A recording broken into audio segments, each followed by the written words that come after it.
¿Cómo están? Bienvenidos a una nueva edición de Informe Diario. Mi nombre es Carla Chocano. A continuación, los titulares del programa de hoy.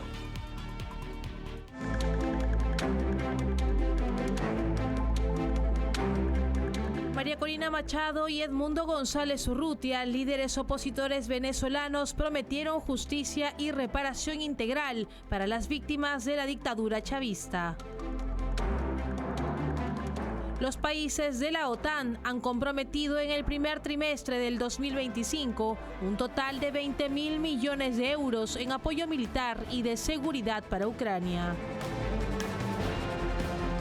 El régimen militar de Birmania anunció un alto al fuego hasta el 22 de abril para facilitar las labores de rescate y asistencia humanitaria tras el devastador terremoto de magnitud 7.7 que ha dejado más de 3.000 personas muertas.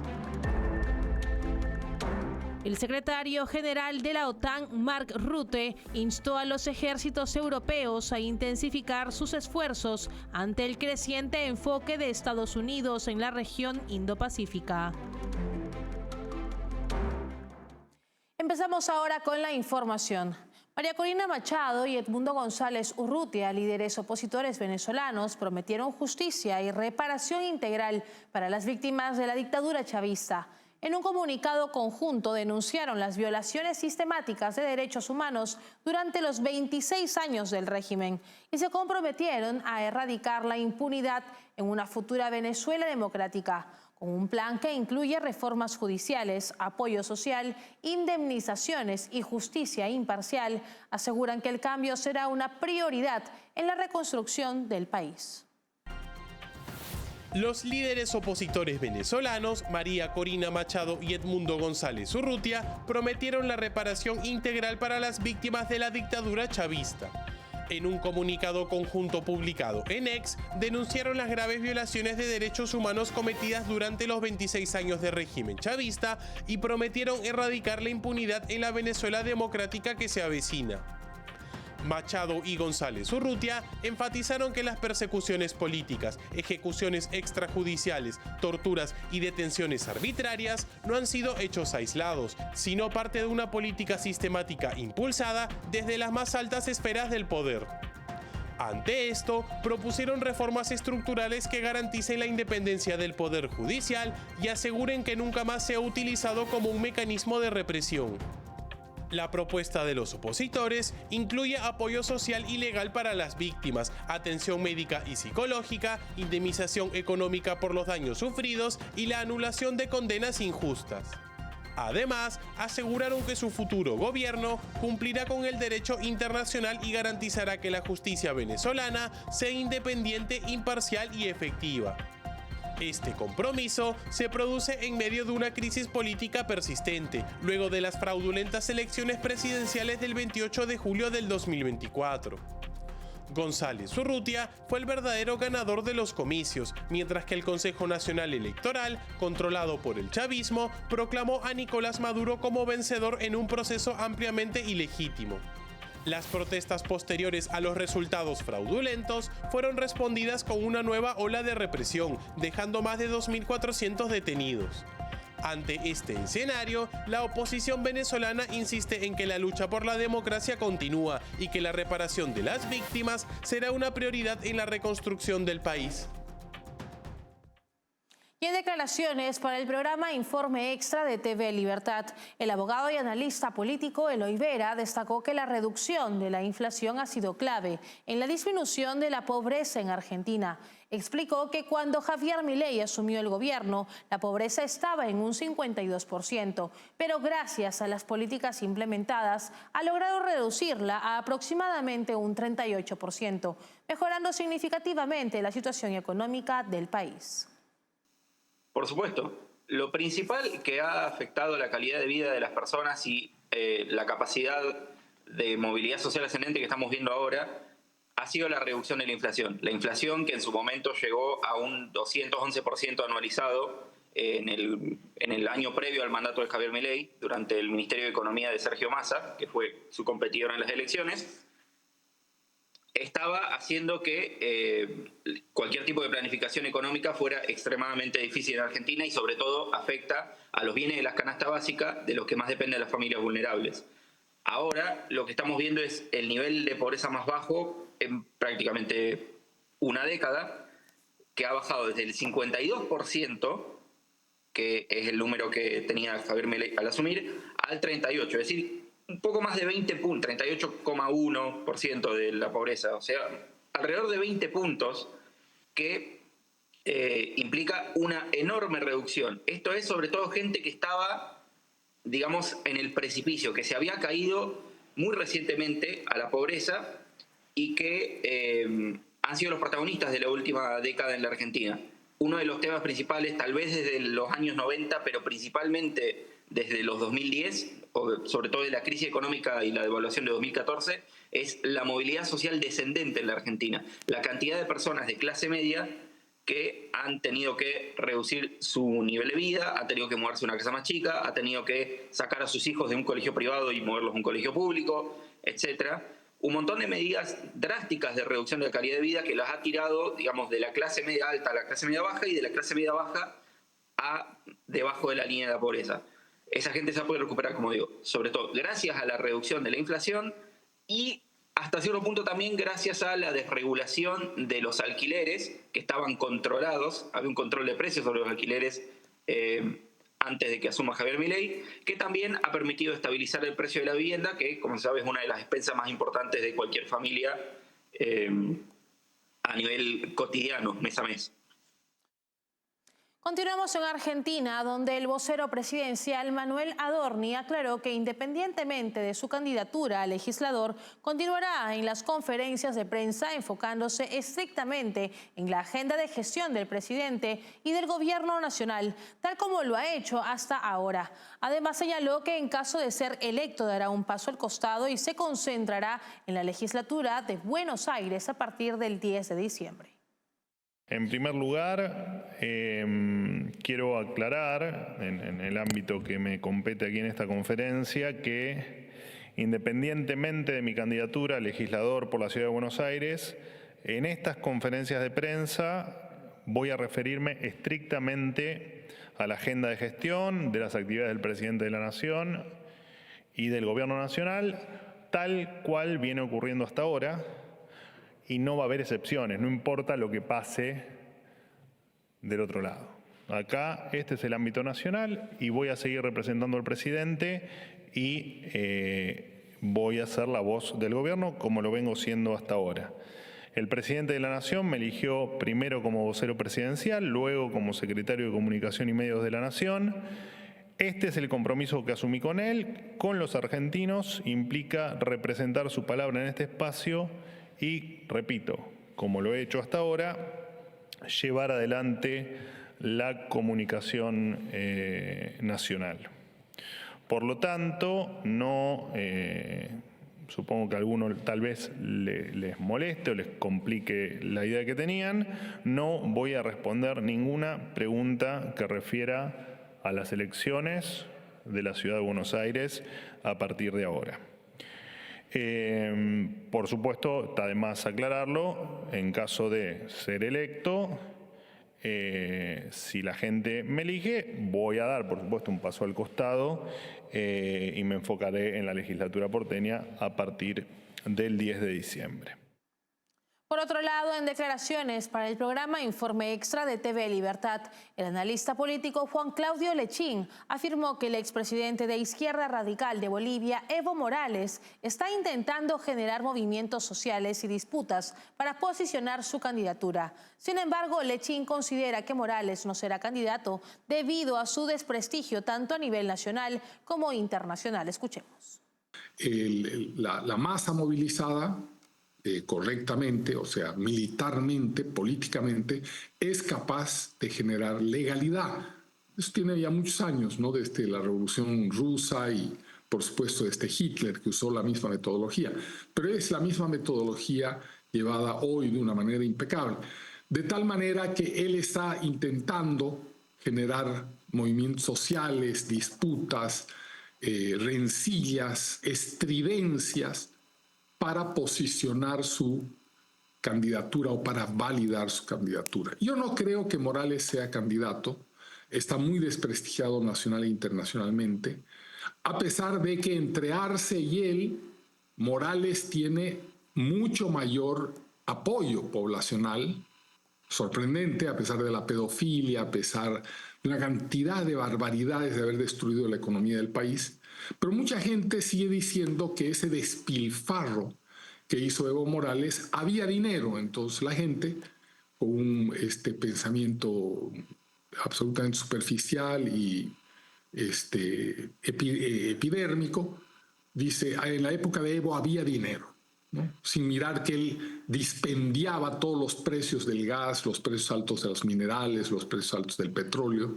que gozamos de jauja durante el 2010 al 2014. Por otro lado, el régimen militar de Birmania declaró un alto al fuego hasta el 22 de abril para facilitar el rescate tras un terremoto de magnitud 7.7 que dejó más de 3.000 muertos. El sismo ocurrió el viernes pasado en medio de una cruenta guerra civil iniciada en el 2021 tras el derrocamiento del gobierno democrático de Aung San Suu Kyi. El régimen militar de Birmania anunció este miércoles un alto al fuego hasta el 22 de abril para facilitar las labores de rescate y asistencia humanitaria tras el devastador terremoto de magnitud 7.7 que golpeó al país el viernes pasado. Según cifras oficiales, más de 3.000 personas han muerto y otras 4.500 han resultado heridas. La cifra real podría ser mucho mayor según fuentes locales. El sismo se produjo en medio de una prolongada guerra civil que comenzó en el 2021, cuando el ejército derrocó al gobierno democráticamente elegido de Aung San Suu Kyi, lo que desató una ola de protestas y una resistencia armada que ha sumido al país en una espiral de violencia. Desde entonces, la junta militar ha perdido el control de amplias zonas del país frente a milicias étnicas y fuerzas opositoras, como las Fuerzas de Defensa del Pueblo y la Alianza de los Tres Hermanos. El anuncio de alto al fuego, difundido por la televisión estatal, se da tras iniciativas similares por parte de los grupos rebeldes. La presión internacional y el alcance de la catástrofe han obligado al régimen a dar esta señal de apertura, aunque advirtió que responderá si las milicias aprovechan la pausa para reagruparse o atacar. El sismo agravó una situación ya crítica. Más de 3 millones de personas estaban desplazadas antes del desastre y cerca de 20 millones requerían asistencia humanitaria. La Organización de las Naciones Unidas y gobiernos vecinos han comenzado a enviar ayuda, pero muchas zonas siguen incomunicadas. La pausa en los combates podría permitir el ingreso de equipos de rescate y suministros, aunque no está claro si derivará en una tregua más duradera. Es momento de cumplir con la primera pausa del programa. Regresamos con más enseguida. Café Sombra de Pino. Un café diferente que crece a la sombra de pinos en Villarrica. Ya lo saben, Café Sombra de Pino. Un café premium al alcance de todos.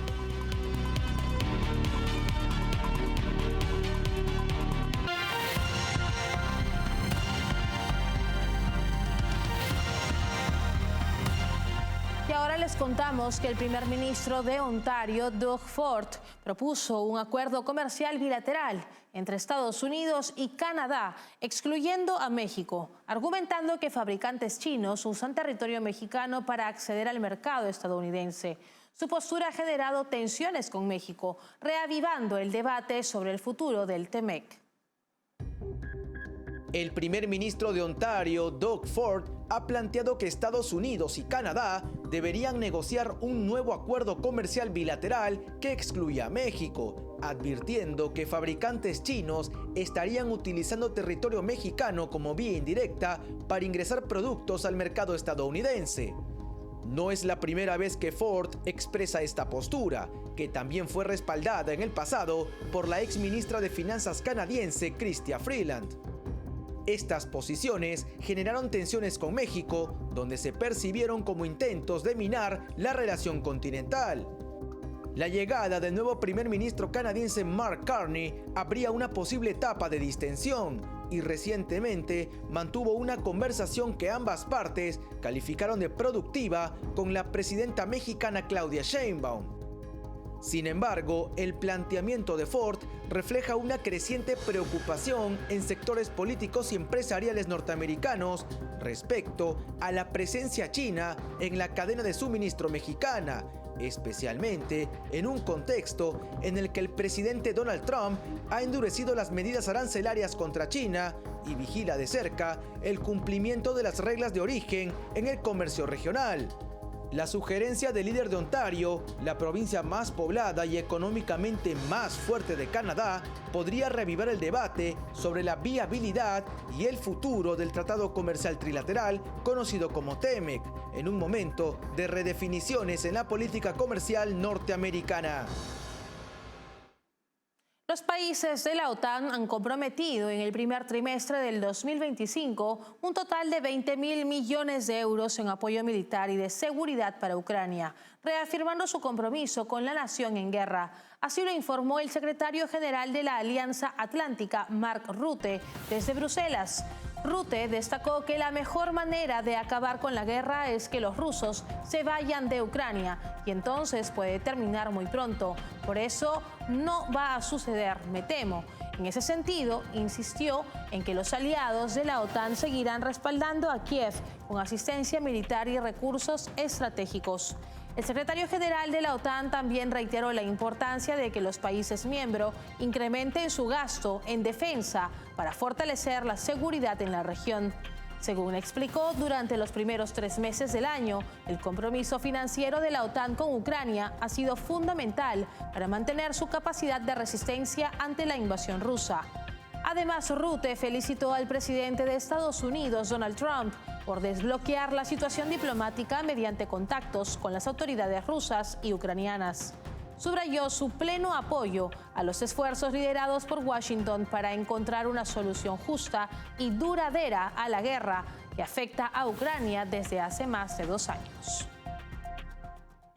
Asimismo, el secretario general de la OTAN, Mark Rutte, instó a los ejércitos europeos a intensificar sus esfuerzos ante el creciente enfoque de Estados Unidos en la región Indo-Pacífica. Sus declaraciones llegan en un momento en que Washington reevalúa sus prioridades estratégicas, lo que ha generado inquietud en Europa sobre el futuro del respaldo militar estadounidense en la región.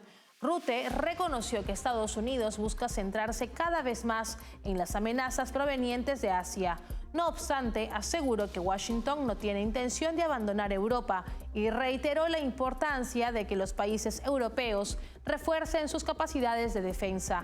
El debate sobre el gasto militar será un punto clave en la cumbre de la OTAN, programada para junio en La Haya.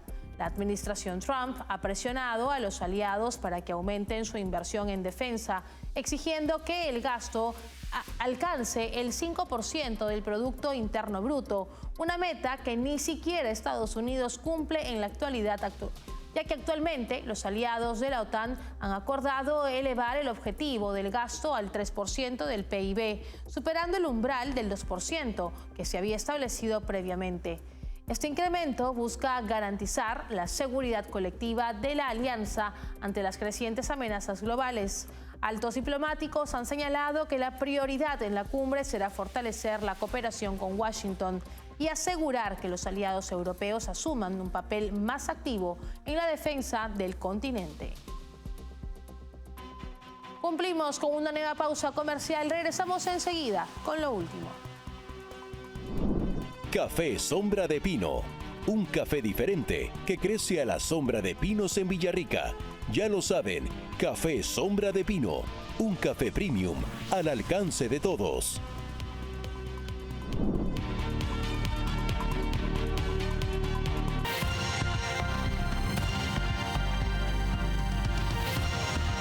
Les contamos que un alto funcionario palestino reveló que el grupo terrorista Hamas está dispuesto a liberar simultáneamente a todos los rehenes israelíes que aún mantiene si Israel acepta negociar un alto al fuego permanente en Gaza. La propuesta, comunicada al Times of Israel, surge tras meses de negativa por parte del grupo terrorista a liberar más cautivos sin garantías concretas para poner fin a la guerra. El funcionario señaló que la presión militar israelí, el colapso humanitario en Gaza y el bloqueo de ayuda han llevado a Hamás a aceptar incluso liberar parte de los rehenes como parte de una tregua renovada, algo que hasta hace poco rechazaba. No obstante, exige garantías de que Israel avance hacia una segunda fase del acuerdo, que incluya la retirada de tropas y el fin de la ofensiva. Hasta ahora, el primer ministro Benjamín Netanyahu descartó esta posibilidad al considerar que permitiría la permanencia del grupo terrorista Hamás en el poder, cuyos objetivos incluyen la destrucción de Israel. Hamás también estaría dispuesto a ceder el control administrativo de Gaza a tecnócratas palestinos, pero se niega a desarmarse, alegando que su rol como movimiento de resistencia solo incluiría tras la creación de un Estado palestino, lo que complica la llegada a un acuerdo. Mientras tanto, 59 rehenes continúan en manos de Hamás desde el atentado del 7 de octubre del 2023. Con esta información llegamos al final en esta edición de Informe Diario. Para más novedades pueden escanear el código QR que aparece ahora en sus pantallas. Estamos en www.grupotvl.com. Nos pueden seguir en Twitch como TVLESP. Nos escuchan en Spotify como TVL en español y también pueden suscribirse a nuestro canal de YouTube TVL en español para poder ver y seguir nuestra señal en vivo. Hasta una próxima edición. Permiso.